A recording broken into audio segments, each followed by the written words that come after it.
राधे राधे प्रिय भक्तों, आज हम आदित्य हृदय स्तोत्र का हिंदी वर्णन सुनेंगे। त्वमेव माता च पिता त्वमेव त्वमेव बंधुश्च सखा त्वमेव त्वमेव विद्या द्रविड़ं त्वमेव त्वमेव सर्वं मम देव देव। इसके बाद गायत्री मंत्र। ओम भूर्भुवस्वः तत्सवितुर्वरेण्यं भर्गो देवस्य धीमहि धियो यो न प्रचोदयात्। उधर श्री रामचंद्र जी युद्ध से थक कर चिंता करते हुए रणभूमि में खड़े थे। ये उस समय का वर्णन है, उस समय जब श्री राम अपने आप को हताश निराश पाते हैं और युद्ध करने से घबरा रहे हैं। उनमें आत्मविश्वास की कमी दिखाई दे रही है और वे अपने आप को ये मान रहे हैं कि मैं अब कुछ नहीं कर सकता।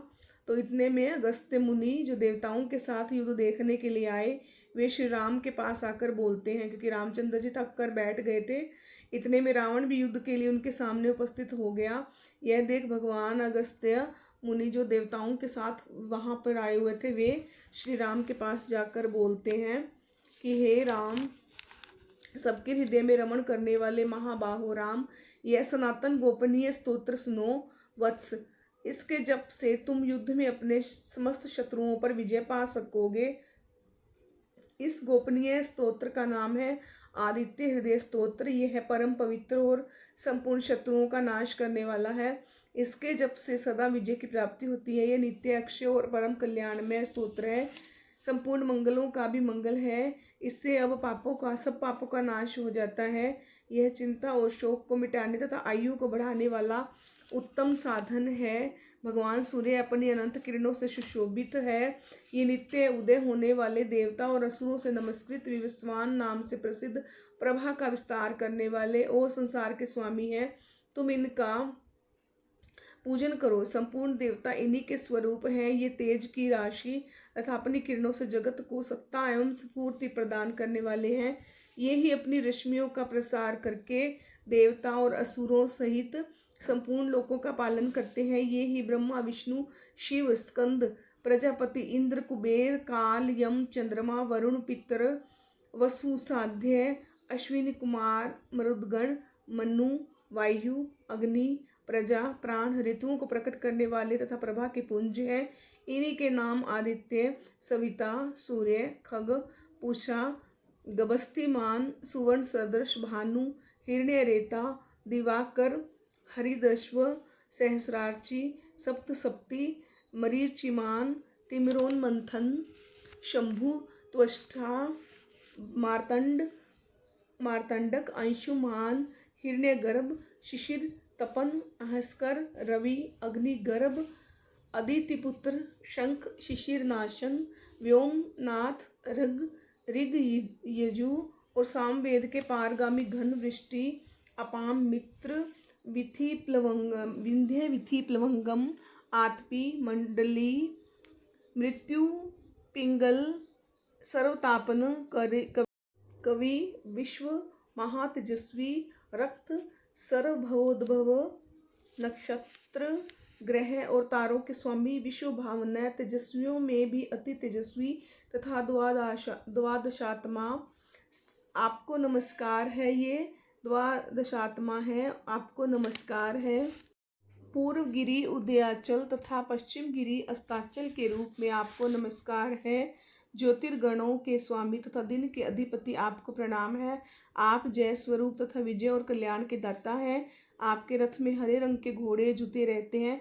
आपको बारंबार नमस्कार है। सहस्रों किरणों से सुशोभित सूर्य भगवान सूर्य आपको बारंबार प्रणाम है। आप आदित्य के पुत्र होने के कारण आदित्य नाम से प्रसिद्ध हैं। आपको नमस्कार है। उग्र वीर और सारंग सूर्य देव को नमस्कार है। कमलों के विकसित करने वाले प्रचंड तेजधारी मार्तंड को प्रणाम है। आप ब्रह्मा शिव और विष्णु के भी स्वामी हैं। सूर्य आपकी संज्ञा है तथा सूर्य मंडल आपका ही तेज है।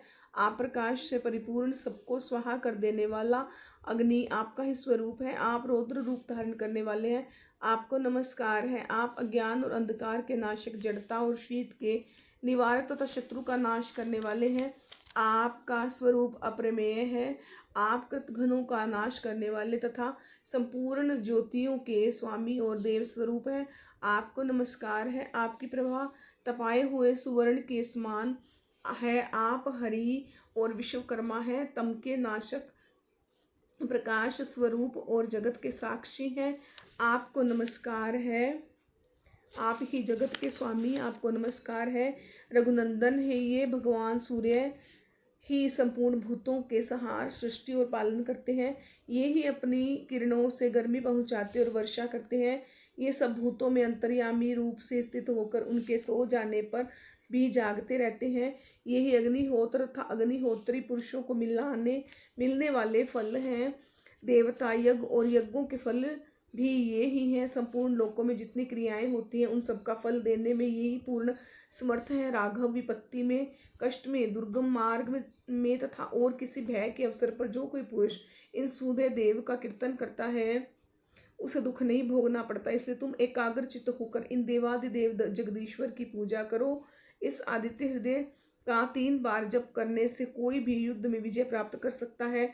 महाबाहो, तुम इसी क्षण रावण का वध कर सकोगे। यह कहकर अगस्त्य जैसे आए थे उसी प्रकार चले गए। अगस्त्य जी जैसे आए थे वे उसी प्रकार चले गए। उनका उपदेश सुनकर महातेजस्वी श्री रामचंद्र जी का शोक दूर हो गया। उन्होंने प्रसन्न होकर शुद्ध चित्त से आदित्य हृदय को धारण किया और 3 बार आचमन करके शुद्ध हो भगवान सूर्य की ओर देखते हुए इसका 3 बार जप किया। इससे उन्हें बड़ा हर्ष हुआ। फिर परम पराक्रमी रघुनाथ जी ने धनुष उठाकर रावण की ओर देखा और उत्साह पूर्वक विजय पाने के लिए वे आगे बढ़े। उन्होंने पूरा प्रयत्न करके रावण के वध का निश्चय किया। उस समय देवताओं के मध्य में खड़े हुए भगवान सूर्य ने प्रसन्न होकर श्री राम जी की ओर देखा और निशाचर राज रावण के विनाश का समय निकट जानकर हर्षपूर्वक कहा, हे रघुनंदन, अब जल्दी करो।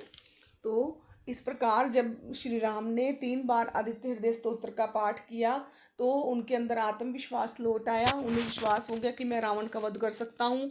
वे खड़े हुए और देवताओं के बीच में खड़े होकर सूर्यदेव ने भी उन्हें आशीर्वाद स्वरूप कहा कि हे रघुनंदन, आगे बढ़ो, खड़े हो अर्थात रावण का वध कर दो। इसलिए हमें 3 बार आत्मविश्वास के लिए